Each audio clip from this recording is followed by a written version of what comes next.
وداعيا إلى الله بإذنه وسراجا منيرا হুজুর ফজিলত সম্পর্কে আলোচনা করব। মুসলিম শরীফ প্রথম খণ্ড 125 নম্বর পৃষ্ঠায়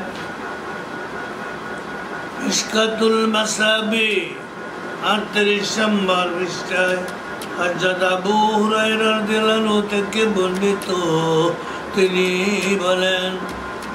আন্না রাসূলুল্লাহ সাল্লাল্লাহু আলাইহি ওয়াসাল্লাম قال إذا توضأ العبد المسلم أو المؤمن فغسل وجهه خرج من وجهه كل خطيئة الأخير الحديث رسول خدا সাল্লাল্লাহু আলাইহি ওয়াসাল্লাম বলেছেন, যখন কোনো মুসলিম অথবা মুমিন বান্দা উযু করে এবং তার চেহারা ধৌত করে, তখন তার চেহারা হতে পানির সাথে অথবা পানির শেষ বিন্দুর সাথে তার চোখের দ্বারা কৃত সকল গুনাহ বের হয়ে যায়, যা সে চোখ দিয়ে দেখেছে। যখন সে তার দুই হাত ধৌত করে, তখন তার দুই হাত দিয়ে করা গুনাহ পানির সাথে বা পানির শেষ বিন্দুর সাথে বের হয়ে যায়, যা তার দু হাতে ধরার কারণে সংগঠিত না হয়েছিল। অনুরূপভাবে সে যখন তার দুই পা ধৌত করে, তার দু পায়ে তার পা দ্বারা কৃত গুনাহ পানির সাথে অথবা পানির শেষ বিন্দুর সাথে বের হয়ে যায়, যে পাপের জন্য তার দুঃখ আসে, ফলে সে উজুর জায়গা হতে উঠার সময় সকল গুনাহ হতে পাক পবিত্র হয়ে যায়। মুসলিম শরীফ প্রথম খণ্ড 127 নম্বর পৃষ্ঠায় মিশকাতুল মাসাবি 38 নম্বর পৃষ্ঠায় হযরত আবু হুরায়রা রাদিয়াল্লাহু আনহু থেকে বর্ণিত, তিনি বলেন, قال رسول الله صلى الله عليه وسلم ألا أدلكم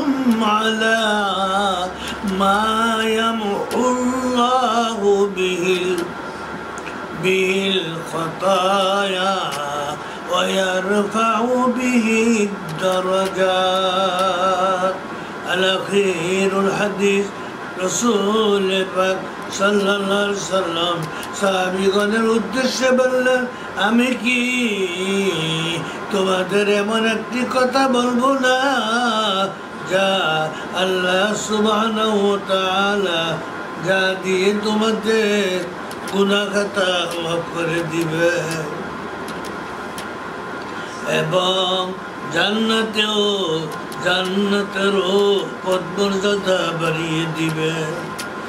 সাহাবীগণ আরজ করলেন, হে আল্লাহর রাসূল সাল্লাল্লাহু আলাইহি ওয়াসাল্লাম বলুন। তখন রাসূলুল্লাহ সাল্লাল্লাহু আলাইহি ওয়াসাল্লাম বললেন, কষ্ট হলেও পরিপূর্ণভাবে ওযু করো, মসজিদের দিকে অধিক পদক্ষেপ রাখো এবং এক উক্ত আদায়ে আরেক উক্ত নামাজের প্রতীক্ষায় থাকো। সুবহানাল্লাহ। আর এটাই হলো প্রস্তুতি গ্রহণ। মুসলিম শরীফ प्रथम खंड 125 नंबर पृष्ठाয় मिशकातुल मसाबी 38 नंबर पृष्ठाয় হযরত উসমান রাদিয়াল্লাহু আনহু থেকে বর্ণিত তিনি বলেন قال رسول الله صلى الله عليه وسلم من توضأ فأحسن الوضوء خرجت خطاياه من جسده حتى تخرج من تحت أظفاره রাসূলুল্লাহ সাল্লাল্লাহু আলাইহি ওয়াসাল্লাম ইরশাদ করেছেন যে ব্যক্তি ওযু করে এবং উত্তমভাবে ওযু করে তার শরীর হতে তার সকল গুনাহ বের হয়ে যায় এমনকি তার নখের নিচ হতেও তা বের হয়ে যায় সুবহানাল্লাহ মুসলিম শরীফ প্রথম খণ্ড 121 নম্বর পৃষ্ঠায় মিশকাতুল মাসাবি 38 নম্বর পৃষ্ঠায় হযরত উসমান রাদিয়াল্লাহু আনহু থেকে বর্ণিত তিনি বলেন قال رسول الله صلى الله عليه وسلم ما من أمر المسلم تحضره صلاة مكتوبة فيحسن وجوءها وخشوعها وركوعها إلا كانت كفارة لما قبلها من الذنوب ما لم يؤت كبيرة وذلك الدهر كله رسول خدا সাল্লাল্লাহু আলাইহি সাল্লাম বলেছেন যে মুসলিম ফরজ নামাজের সময় হলে উত্তমভাবে ওযু করে বিনয় উভয় সহকারে রুকু করে নামাজ আদায় করে তার এই নামাজ তার নামাজের পূর্বের গুনাহর কাফার হয়ে যাবে এবং এক আদায়ের পর আর এক ওয়াক্ত নামাজের প্রতীক্ষায় থাকো আর এটাই প্রস্তুতি মুসলিম শরীফ প্রথম খণ্ড 125 নম্বর পৃষ্ঠায় মিশকাতুল মাসাবি 38 নম্বর পৃষ্ঠায় হযরত উসমান রাদিয়াল্লাহু আনহু থেকে বর্ণিত قال رسول الله صلى الله عليه وسلم من توضأ فأحسن الوضوء خرجت خطاياه من جسده حتى تخرج من تحت أظفاره রাসূল খোদা সাল্লাল্লাহু আলাইহি ওয়াসাল্লাম ইরশাদ করেছেন যে ব্যক্তি ওযু করে উত্তমভাবে ওযু করে তার শরীর হতে তার সকল গুনাহ বের হয়ে যায় সুবহানাল্লাহ এমনকি তার নখের নিচ হতেও তা বের হয়ে যায় সুবহানাল্লাহ মুসলিম শরীফ প্রথম খণ্ড 121 নম্বর পৃষ্ঠা মিশকাতুল মাসাবি 38 নম্বর পৃষ্ঠা হযরত উসমান রাদিয়াল্লাহু আনহু থেকে বর্ণিত তিনি বলেন قال رسول الله صلى الله عليه وسلم ما من أمر المسلمين ستحضره صلاة مكتوبة فيحسن وجوهها وخشوعها وركوعها إلا كانت كفارة كفارة لما قبلها من الذنوب ما لم يؤتي كبيرة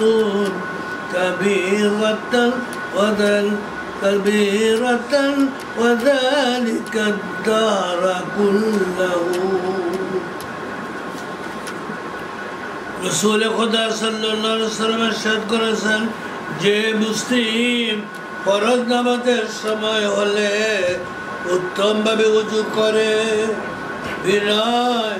ও ভয় সহকারে রুকু করে নামাজ আদায় করে তার নামাজের পূর্বের গুনাহ বের হয়ে যায় যা সে চোখ দিয়ে দেখেছে যখন সে তার দুই হাত ধৌত করে তখন তার দুই হাত দিয়ে করা গুনাহ পানির সাথে ও পানির শেষ বিন্দুর সাথে বের হয়ে যায় যা তার দুই হাত দিয়ে ধরার কারণে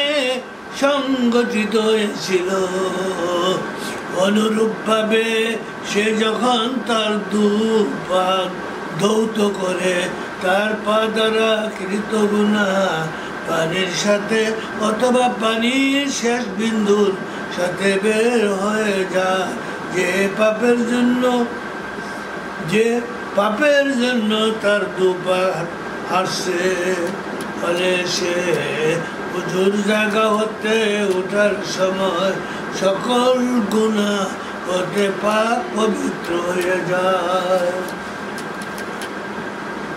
মুসলিম শরীফ প্রথম খণ্ড 127 নম্বর পৃষ্ঠায় মিশকাতুল মাসাবি 38 নম্বর পৃষ্ঠায় আবু হুরায়রা রাদিয়াল্লাহু আনহু থেকে বর্ণিত তিনি বলেন قال رسول الله صلى الله عليه وسلم ألا أدلكم على ما يمحو الله به الخطايا ويرفع به الدرجات رسول خدا সাল্লাল্লাহু আলাইহি ওয়াসাল্লাম সাহাবীগণের উদ্দেশ্যে বললেন আমি কি তোমাদের এমন একটি কথা বলবো না আল্লাহ সুবহানাহু ওয়া তাআলা যা দিয়ে তোমাদের গুনাহ মাফ করে দিবে জান্নাতেও পদমর্যাদা বাড়িয়ে দিবে সাহাবীগণ আরজ করলেন হ্যাঁ হে আল্লাহর রাসূল সাল্লাল্লাহু আলাইহি ওয়াসাল্লাম বলুন তখন রাসূল খোদা সাল্লাল্লাহু আলাইহি ওয়াসাল্লাম বললেন কষ্ট হলেও পরিপূর্ণভাবে উযু করো মসজিদের দিকে অধিক পদক্ষেপ রাখো এবং এক ওয়াক্ত আদায়ের পর আরেক ওয়াক্ত নামাজের প্রতীক্ষায় থাকো আর এটাই হলো প্রস্তুতি وآخر دعوانا أن الحمد لله رب العالمين.